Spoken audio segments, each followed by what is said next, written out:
ప్రాణం, ఆత్మ ఈ రెండు ఒకటేనా, వేరు వేరా? జీవుడిలోని ఈ రెండు ఎక్కడ ఉంటాయి?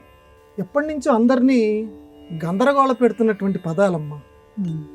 ఈ బ్రహ్మ విద్య అనేటువంటి ఒక పదం ఎన్నిసార్లు చెప్పుకున్నా, ఎంత చదువుకున్నా చాలామందికి ఇప్పటికి కూడా ఒక గజిబిజి దారపు కెండలాగా ఉంటుందన్నమాట అండి. అంటే మొత్తం దాని మొదలు ఎక్కడుందో తీయటం చాలా కష్టం.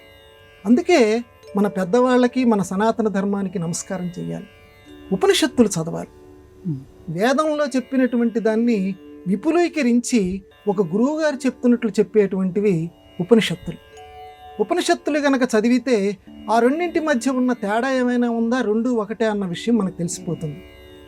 ఛాందోగ్యోపనిషత్తు అని ఒక గొప్ప ఉపనిషత్తు ఉంది. ఆ ఉపనిషత్తులో ఇప్పుడు మీరు అడిగినటువంటి ప్రశ్నకి జవాబు ఉంది. ప్రాణము, ఆత్మ ఈ రెండు వేరువేరుగా మనం పదప్రయోగం చేస్తూ ఉంటాము. ఈ రెండు ఒకటేనా, రెండింటి మధ్య ఏమైనా తేడా ఉందా అంటే అక్కడ యాజ్ఞవల్క్యుడు ఆ మునిగారు ఒక శిష్యుడికి జవాబు చెప్తూ ప్రాణము, ఆత్మ ఈ రెండు ఒకటే, వేరు కాదు స్పష్టంగా చెప్తాడు. కాబట్టి ఇప్పుడు ఆత్మ అనేది ఎక్కడుందో ప్రతి వాళ్ళకి ఇప్పుడు తెలిసిపోతుంది. కాబట్టి ఎంతసేపటికి ఆత్మ అనేది ఎక్కడుంది అని అందరూ కూడా గందరగోళ పడిపోతున్నారు. అయినా నీ ప్రాణం ఉందని ఒప్పుకుంటావా? ఎందుకనంటే ముక్కు ద్వారా నువ్వు గాలి పీలుస్తున్నావు, ఆ గాలి ఉండటం వల్లే నువ్వు జీవించగలుగుతున్నావు. కాబట్టి ప్రాణ సంచారం నీకు జరుగుతోంది. అది విజ్ఞానమయమైనటువంటి ఆత్మ ముక్కు ద్వారా లోపలికి వెళుతున్నది. కాబట్టి అలాగే మొత్తం శరీరం మొత్తం ఆక్రమించుకొని ప్రవహిస్తూ ఉంటుంది ఒక వాయువు. ఆ వాయువు మొత్తం సర్వాంతర్యామి అయినటువంటి వాయువు, అది కూడా సర్వాంతర్యామి అయినటువంటి ఆత్మ. కాబట్టి ప్రాణవాయువు ఎక్కడ ఉందో అంటే ప్రాణము నీ శరీరంలో ఉన్నది అని అంటే ఆత్మ నీ శరీరంలో నివసించి ఉన్నది, ఆత్మ ఉన్నది అని నువ్వు తెలుసుకో.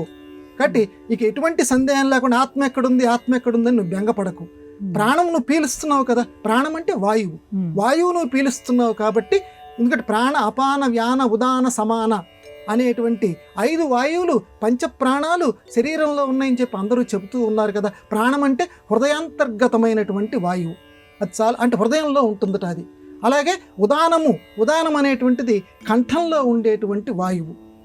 ఈ రకంగా అపానము ఇది మనలో మలమూత్రాల ద్వారా ఉండేటువంటి వాయువు.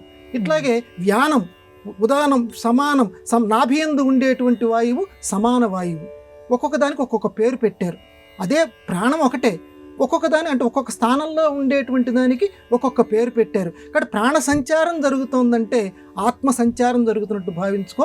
ఇప్పటికైనా సరే ఆ సందేహాన్ని నువ్వు పోగొట్టుకోనాయన అని చెప్పి ఆ యాజ్ఞవల్క్యుడు శిష్యుడికి చెప్తాడు. అంత గొప్పగా మన ఉపనిషత్తు మనలో ఉండేటువంటి ఆ సందేహాన్ని పోగొట్టింది.